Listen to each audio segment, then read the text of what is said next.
Untuk tanggap darurat Pak Gubernur sudah menetapkan bahwa nanti akan diperpanjang selama 1 bulan lagi. Sampai tanggal 31 Agustus. Akhir bulan Agustus itu 30. 30. Ya, Pak, akhir bulan Agustus pokoknya. Namanya sama? Ya, 30 berarti. Namanya akan sama atau ada transisi Pak? Seperti Enggak, masih tetap tanggap darurat. Ya. Dasar perpanjangannya apa Pak? Dasar perpanjangannya? Ya tentu pertama status bencana nasional sampai hari ini belum dicabut oleh Presiden. Itu salah satu dasar. Lalu yang kedua, perkembangan kasus konfirmasi positif di TIW masih naik turun, ya. Naik turun apa naik ya? Naik turun. Ya, naik turun agak naik. Ya, masih terjadi dan beberapa penanganan lain masih diperlukan pada kondisi tanggap darurat, seperti untuk persiapan pemulihan ekonomi, untuk bantuan sosial dan lain-lain, itu masih diperlukan status tanggap darurat. Termasuk untuk memudahkan penggunaan BTT ya berarti ya Pak? Iya, itu termasuk ya. Sebetulnya penggunaan BTT itu kan tidak harus tanggap darurat, tetapi yang penting darurat. Ada darurat transisi, ada darurat tanggap, itu bisa dilaksanakan. ada penambahan untuk BLT Pak, karena tambahan Ada tambahan. BLT. Bansosnya Pak? Bansosnya ditambah nggak? Sementara belum ada rencana untuk penambahan bansos karena hampir semua sasaran sudah menerima, baik yang dari pusat, dari provinsi, dari kabupaten maupun dari dana desa, sehingga untuk bansos sudah tidak kita keluarkan lagi. Sementara kita akan lebih konsentrasi nanti, kecuali di kesehatan, itu ada di pemulihan ekonomi.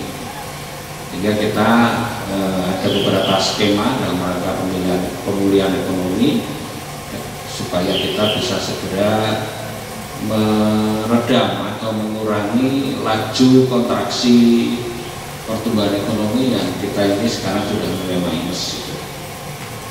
Bentuk stimulusnya apa Pak? Pemulihan ekonomi itu bentuknya? Ya, jadi nanti ada insentif untuk teman-teman UMKM, koperasi. Kemudian kalau yang perusahaan-perusahaan yang masuk di UKM ya, bukan di MKM tapi UKM, tentu nanti intervensi perbankan terhadap mereka itu akan masuk. Kemudian kita akan fokus usulkan ke Kementerian Koperasi dan UMKM kaitannya dengan mereka yang punya usaha tetapi mereka belum bankable, itu kita akan berikan bantuan kepada mereka karena baru proses pada pendataan, dan ini cukup banyak nanti akan kita berikan. Kira-kira kapan itu?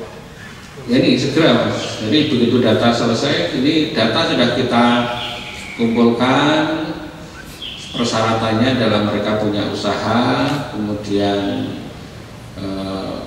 tidak bankable gitu. Kemudian ini ada pertambahan lagi persyaratan yang diberikan oleh Kementerian Koperasi, mereka tidak punya tabungan lebih dari 2 juta. Jadi kalau punya tabungan 2.500.000, ini 500 cukup sih kayak gitu. Ya. Pak, kalau tidak ada bansos untuk warga miskin seperti apa? Ini sudah kita berikan bantuan, perlu dengan sendirinya kalau kita bansosnya berhenti, maka kita harapkan mereka sudah kena dampak dari pertumbuhan ekonomi yang kita ciptakan.